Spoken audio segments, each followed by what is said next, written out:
Guess what we're doing today? Are we gonna be interviewed with some questions about something? We're going to be answering fan questions for That's MCM. exciting.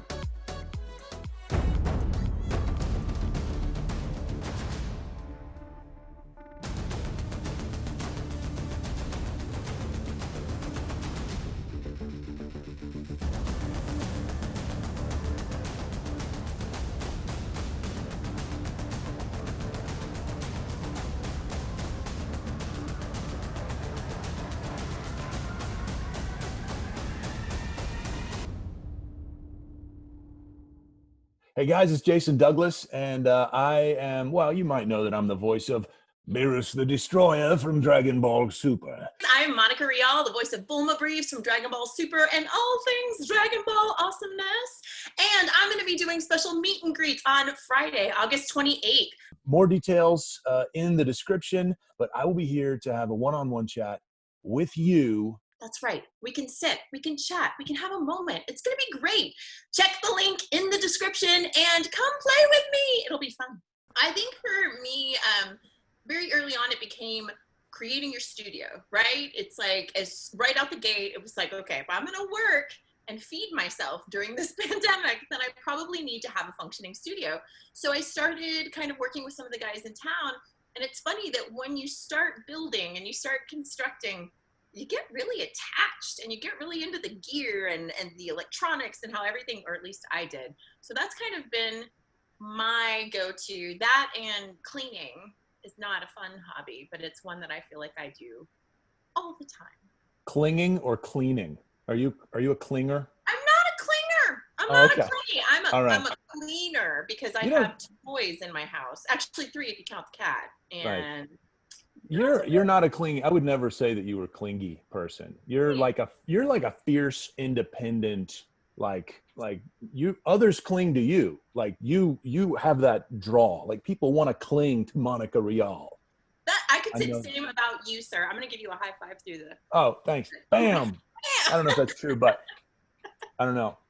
But that's funny that you're doing the studio stuff. I think a lot of us who are voice actors are doing that. And of course, I've long had a plan to do this, but this is kind of like expedited the issue. Like it's got to happen. And I think it's also teaching us that we can record remotely on more kinds of projects than we thought. So I also have a garage conversion thing that's happening, and I mean, it's walls. We're starting with the walls in. I mean, it's so we haven't even gotten to like upgrading the equipment yet. So, but yeah, hobbies. I don't know about hobbies. I just have things I do. I don't really have any hobbies. To me, that's like stamp collecting or something. I don't know. I mean, I love smoking meats, like cooking outside generally, but like smoking brisket, ribs, kind of the whole kind of outdoor cooking thing. I just love it. I love that smoky flavor, and so I do a fair share of that. I mean, you couldn't go to restaurants for like 3 months, so 4 months, whatever it was.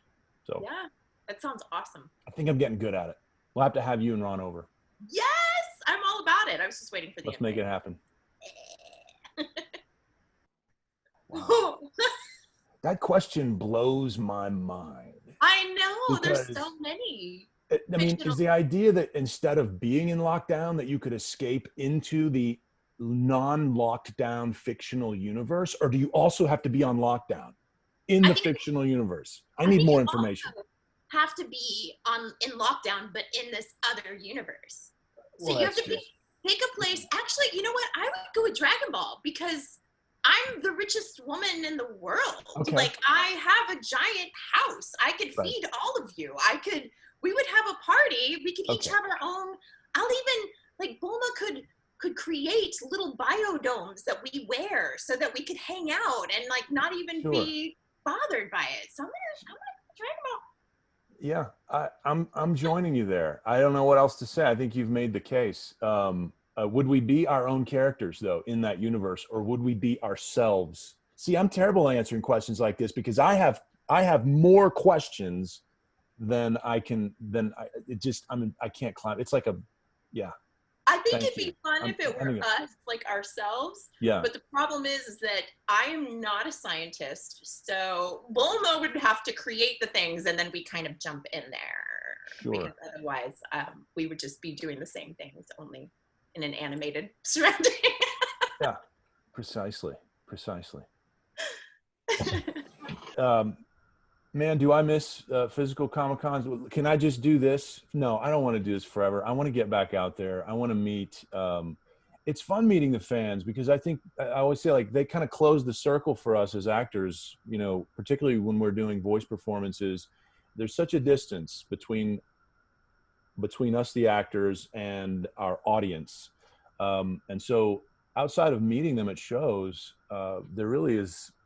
there's really no other way unless we just kind of interact, online somehow. But like this, but no, I love meeting the people locally, and I love traveling to different cities, and in immersing myself in local culture.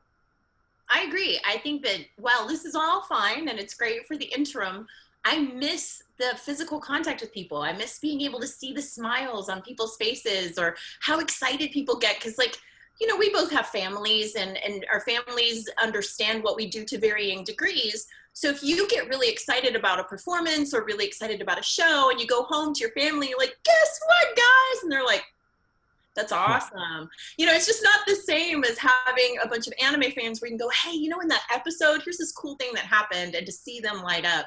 And also just touching people's lives. We get to talk to a bunch of young people and really make a difference and impact, what they're going through and their emotions. And that's huge. And I miss that. You don't get that same interaction online, really. But there's also a whole other side of this that is a very selfish side that I feel like I need to touch on. We're also all friends. And so when we go to conventions together and we all go to dinner or we hang out and everything, so I miss my friends too. Like I miss hanging out with my friends and gallivanting, the world. It's just one of those things that sounds so selfish, but at the same time, I miss my buddies. Yeah, there's this misconception that those of us who do what we do, like, we go to the studio and it's just like it's like Degrassi High School or something, and we're all there and we're kind of, bumping elbows in the hallway, and it's just, I don't know where that came from, but like, we almost never see each other unless we accidentally kind of pass in the parking lot. So the conventions are a great chance for us to kind of reconnect, and it's why doing panels are so much fun, because you get 4 or 5 of us kind of bouncing off of each other, and and a responsive audience. That's a new thing. That's like, that's beyond the show. That's a performance in itself. So, that's great fun. You asked about a fun story from a show. I love this. This is a thing that really happened last year. I was at MCM Glasgow, and there was a young couple. I want to say they're roughly maybe late 20s. A guy and his girlfriend, and they were volunteers, and he was working my table, and his girlfriend was working the adjacent table. So we were all right next to each other chatting. And just to kind of make a long story short, I was really hitting it off with these guys and just like having nice chats between the guests who were coming up and chatting with us. And they were, it was clear that they were just on the verge of maybe taking another step in their relationship, but he was kind of having some cold feet. So he and I just kind of spent the day between guests kind of chatting about life. And I was telling him about what it's like to be married and have kids and all this kind of stuff.